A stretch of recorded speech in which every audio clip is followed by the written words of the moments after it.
በአንድ ወቅት ዓለም በሁለተኛው የዓለም ጦርነት ዋዜማ ላይ በጭንቀት ስትታመስ አንዲት ተራ የምትመስል መነኩሴ በፖላንድ በምትገኝ አንዲት ትንሽ ገዳም ውስጥ ከማንም ጋር የማትጋራው ሚስጥር ነበራት። እሷ የታሪክ ምሁር አልነበረችም፣ ፈላስፋም አልነበረችም።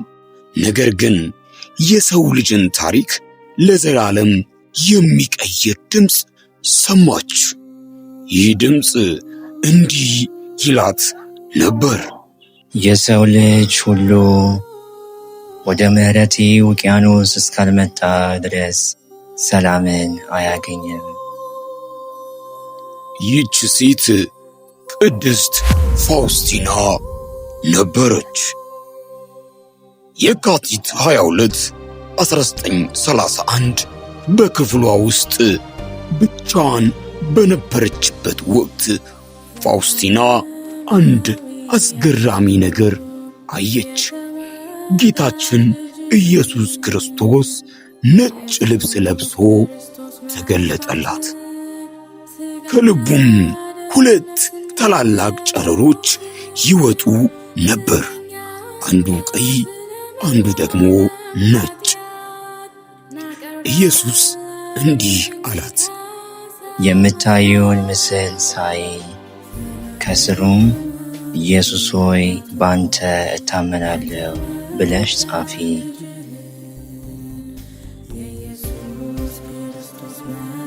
ታውቃላችሁ፣ ይህ ምስል ዝም ብሎ ስዕል አይደለም። መንፈሳዊ ትርጉሙ ጥልቅ ነው። ነጩ ጨረር ነፍስን የሚያነጻውን ጥምቀት ይወክላል። ቀዩ ደግሞ የሕይወት ምንጭ የሆነውን ቅዱስ ቁርባን። ይህ ስዕል ለዓለም ሁሉ ክፍት የሆነ የምህረት በር ነው። ነገር ግን ይህን መልእክት ለዓለም ማድረስ ቀላል አልነበረም። ፋውስቲና እንደ እብድ ተቆጥራለች፣ ተገፍታለች፣ በጠና ታማለች። ነገር ግን በውስጧ አንድ የማይጠፋ እሳት ነበር። ይህ እሳት ምህረት ይባላል። እሷ የምትለው አንድ ነገር ብቻ ነበር። አምላካችን መበቀልን ሳይሆን ይቅርታን ይራባል። ይህንን አስቡት። በምድር ላይ ካሉት ኃጢአቶች ሁሉ በላይ የእግዚአብሔር ምሕረት ይገዝፋል። ትልቁ ኃጢአታችን በምሕረቱ ውቅያኖስ ውስጥ እንደ አንዲት የውሃ ጠብታ ናት። ይህንን እውነት ስትሰሙ በውስጣችሁ ምን ይሰማችኋል?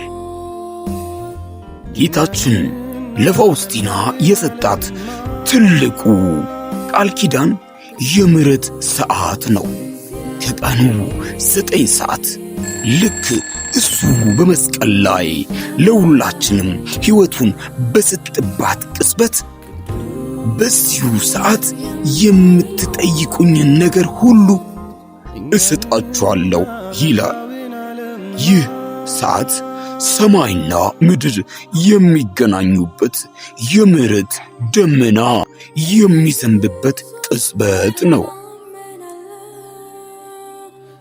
ዛሬ ይህ ታሪክ ለእናንተ የደረሰው በአጋጣሚ አይደለም። ምናልባት እግዚአብሔር ይቅር አይለኝም ብለህ አስበህ ይሆናል። ወይንም ከባድ ስህተት ሰርቻለሁ ብለሽ ትጨነቂ ይሆናል። የቅድስት ፋውስቲና ሕይወት የሚነግረን አንድ ትልቅ እውነት አለ። የእግዚአብሔር ምሕረት ከጉድለታችን በላይ ነው። ብርሃኑን አብረን እናብራ። ይህንን አስገራሚ የቅዱሳን እውነታ ለወዳጆ ያጋሩ። እንዲህ ያሉ መንፈሳዊ ታሪኮችን እንዲደርሳችሁ ሉመን ካቶሊክ ሚዲያን ሰብስክራይብ ማድረጋችሁን አትርሱ። እስከ ቀጣዩ ዝግጅት የመለኮታዊ ምሕረት ብርሃን በልባችን ይብራ። አሜን። ባንተ ታምናለሁ